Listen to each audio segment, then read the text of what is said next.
mean, the fact of the matter is reform peaked at around 33% last autumn, and they've been gradually, steadily but continuously declining since then. They were down to from 33 to 28% in the spring. They're now on about 25%. Now, I think a lot of the gloss has gone off Farage. Nigel Farage's own personal ratings are actually down even more sharply than Reform's total support. Let's turn our attention back to Andy Burnham. We've had week one. We've had a lot of good vibes. We've had, buses, bills, pubs. We've had all number 10 in the north. But it looks like next week we're going to get onto some more big sort of substantive issues. He's likely to make a speech on social care. We had a bit of a chat about that last night. It's also expected that he's going to separately address welfare and youth unemployment as well. Well, let's now get some more analysis on how Andy Burnham's premiership is shaping up. Obviously, it's just week one, but we've got two brilliant political thinkers. Peter Kellner joins us now, journalist, commentator, pollster and former president of YouGov. Hello, Peter Kellner. Hi, Ayesha. And welcome again to our show, Jon Tongue, very excellent professor of politics at the University of Liverpool. Hello, Jon. Good afternoon, Ayesha.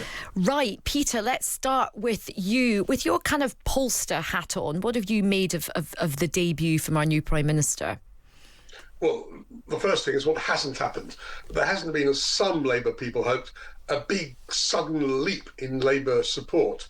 It may have edged up fractionally. The latest polling average of the four polls conducted since Andy Burnham arrived in Downing Street was Labour at 23%. A few months ago, they were around 19-20%. So they're up. And Reform's lead, Reform are now on 25%. That's down some way on where they were a few months ago. So we now have a very narrow Reform lead over Labour.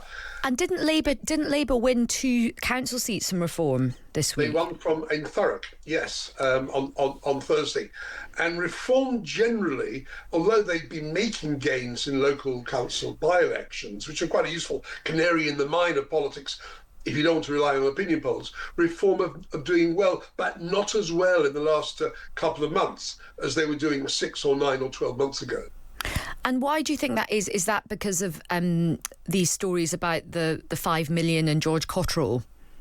They are contributing. I mean, the fact of the matter is Reform peaked at around 33% last autumn, and they've been gradually, steadily but continuously declining since then. They were down to from 33 to 28% in the spring. They're now on about 25%. Now, I think a lot of the gloss has gone off Farage. Nigel Farage's own personal ratings are actually down even more sharply than Reform's total support. So whereas Farage was undoubtedly a vote winner 9 months, a year ago, he's nothing like a crowd puller in terms of votes as he was then. What's Andy Burnham's personal favourability ratings right now, Peter? Well, the latest polls show that around 36% have a positive view of him, which is twice what Keir Starmer had before he went. So just as Reform's vote has fallen not quite as much as Farage's own rating, so Labour's support has not gone up as much as Burnham's rating compared with Starmer. Okay. Jon, what have you made of this first week, and what do you think needs to happen next? It's been an excellent first week for Andy Burnham. He's concentrated on the 3 Bs of bills, buses and businesses, and has launched some really crowd-pleasing announcements on each of them. The cap on bus fares, it's an excellent cap. It's really popular. I agree. I don't get the sneering about bus fares at all. When Andy Burnham did that in Greater Manchester, bus travel increased by 14%, and that was in an era when the tram system was being extended right across Greater Manchester. So there were alternative means of transport available for some, but people still wanted to get on buses because they were cheap. It matters to ordinary working people trying to get to work.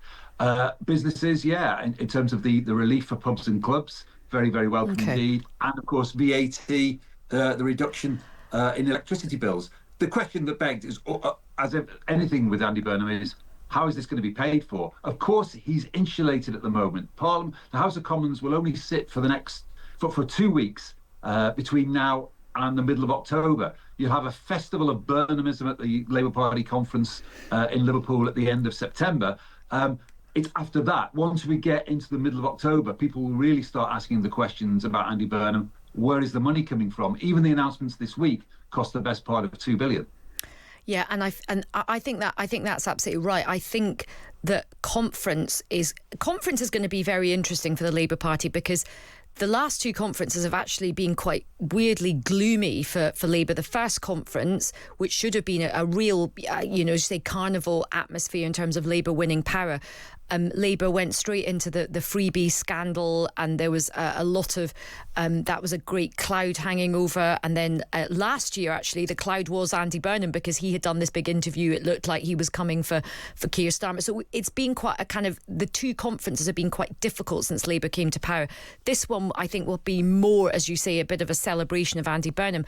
But John, at that point, a lot of attention will be looking ahead to the budget, won't it, in terms of actually this will tell the real story of what Andy Burnham is going to be able to do and how transformative he's going to be. Yeah, and he's got two very big ticket items to deal with. One is the pledge to increase defence expenditure up to 3.5% of GDP by 2035. We're talking as a minimum 20 billion for that, depending upon the size of GDP when we get there. And then there's what Andy Burnham really wants to do, which is to make social care free at the point of receipt, similar to the rest of the NHS, similar to medical treatment. It's a great ambition, and it's one that too many prime ministers have run away from in the past whilst intending to deal with it. Theresa May unfairly was criticised in terms of her proposals being labelled a dementia tax. If Andy Burnham goes with that, he'll have achieved something that no previous prime minister has done. But you're talking as an absolute minimum, another £20 billion of expenditure if he's going to introduce that. So the question then is, who is going to pay for this? Yes, you can talk about a land tax. You can talk about a wealth tax. You can talk about increasing the top rate of tax for the highest earners. And I wouldn't be in the least bit surprised if that 45p top rate tax in England goes up to at least the Scottish level of 48p in the pound. But even that won't, bridge the financial gap. And that's where we need to hear from Andy Burnham.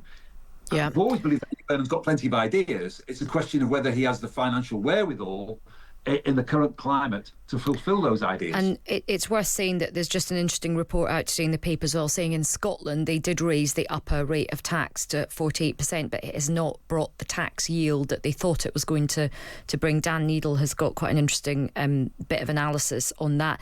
And also, you make an important point, John. There is a lot of spending that has already been committed, and that's before you get to the big ticket items. The other big story that we've been discussing over the last few days is the crisis in the prison service with these early release schemes. He's put that in pause.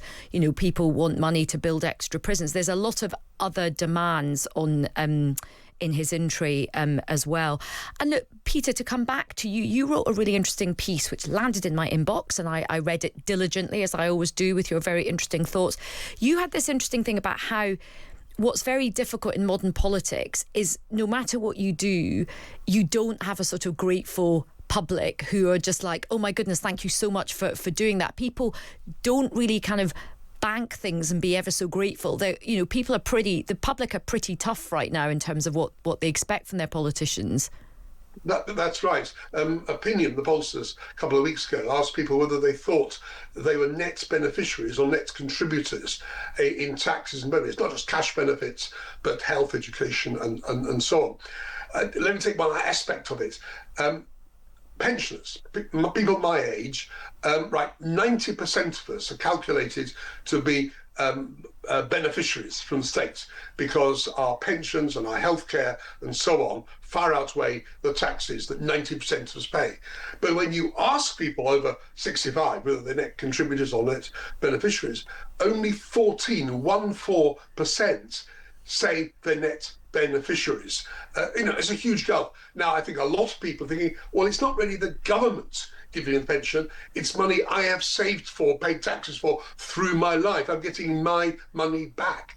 But it does make it very hard for this or any government to really persuade people that the whole tax and benefits, tax and spend system is working fairly. Now, that's less of a problem for the Conservatives, who think taxes should be down and government should spend less. But if you're a progressive party, you actually believe in politics, people coming together through the straits, through taxes, through spending to make life better. If not enough people feel they're getting better as a result, you have a political problem. And I think that's one of Andy Burnham's big political problems. And Peter, if Andy Burnham has to raise taxes, and I think he will have to raise taxes, and he can't do it through VAT or income tax or national insurance on employees, they've done it on employers already, that means probably a land tax or maybe more tweaks on inheritance tax. How will that go down can you win an election having substantively raised taxes? Well, my guess is that if we are going to get big tax changes, they will be announced ahead of time. So, for example, one thing that must surely be going to go is the triple lock on my and other people's pensions, right? But they're not going to do that before the election because there is a Labour manifesto commitment. But they'll say, after the next election, we'll go and we will make new plans for the future of pensions. And probably the land tax will be the same. They will build it up. Social care, they'll be looking at building that up. That won't be introduced in one go. So the question then becomes, could you borrow a bit more money for the next 2 or 3 years if the markets are convinced that you will be doing more to get into balance over the next 5 or 10 years? If you can persuade the bonds markets, the financial markets, that will work in the medium to long run, they might give a bit more room in the short run. But there's been a huge hoo-ha about the fiscal rules, and he said he's broadly going to stick to them, despite having said we shouldn't be in hock to the bond markets. Now, Peter, I've just got to come back to you because one of our listeners, Handyman, has disagrees with you and says that net beneficiary, net contributor comparison is ignoring inflation. Sorry, it's so inaccurate, it's irrelevant. What would you say to our listener, Handyman, Peter? Well, the trouble is we get into a technical debate. I've been going through the Office of National Statistics, who are probably the world's best or almost best national statistical body. They've gone into this in very, very great detail, and which makes it very hard to find because there is so much detail. But I am confident that their calculations are correct. Okay. Handyman, well, it's you versus the ONS. Nick messages in saying removing the triple lock is an absolute necessity. It is structurally unfair to people. Lisa has messaged in saying, just thinking about your conversation with Josh, I am ancient, you are young. Thank you very much, Lisa. I'm sure that's not true, but I don't have any truck with social media, but I do understand the Burnham strategy in using it, although I think it's been a bit of a cringe fest so far. I do recall Kamala Harris and Brat Summer, and that didn't end up well. Almost most people with the endless doom scrolling have the attention span of a gnat. That's very true. Lisa, Andrea says, all this shows how easily it is to manipulate an easily duped population. Style over substance. We need proper government, not populist slogans. John, just final word to you. I mean, has Andy Burnham, it is week one, so it's very, very early days. Can you win in politics with style over substance? Because a lot of people argued that actually Keir Starmer did do quite a lot of good things. He just couldn't communicate them in a sort of vibey way that Andy Burnham has. You can get away with more. Tony Blair was pretty stylish. There was substance to him, and I think there's substance to Andy Burnham. He has got a track record, albeit only in a population of 3 million rather than 70 million. And I think that, Andy Burnham has the space to get through what he wants to get through. He's got the goodwill of most of his MPs. Don't get me wrong, there will be dissenters. There will be the dissenting dozen, for starters, who were sacked by Andy Burnham this week. And already there's been Steve Reid and Darren Jones firing shots across the bows. So he's not going to be able to keep everyone happy. But he's got a large majority. And this is why I think that talk of an early election is really foolish. reform are down, but they're not out, and they're dangerous. So why would you risk it? You've got a huge parliamentary majority that Andy Burnham has inherited. He's got 3 years to implement what he wants to do. And if he can implement it successfully, he can win the next election anyway. Why on earth would you risk an early election on that basis? He's got the chance to actually change Britain in a way that previous prime ministers probably haven't, albeit we are in straitened financial circumstances. So Andy's got the style and communication skills that you've just mentioned in a way that Keir Starmer could never possess. So, at the moment, it's game on for Andy Burnham. The question begged it will be the state of play of finances. But everything else is set fair for the new Prime Minister. OK, well, it all goes back to the economy, doesn't it? It's the economy, stupid, and social media and the attention economy. Well, Peter and Jon, thank you very much. It was a fascinating discussion. Do stay tuned. Plenty more to come. Coming up next, we're going to be discussing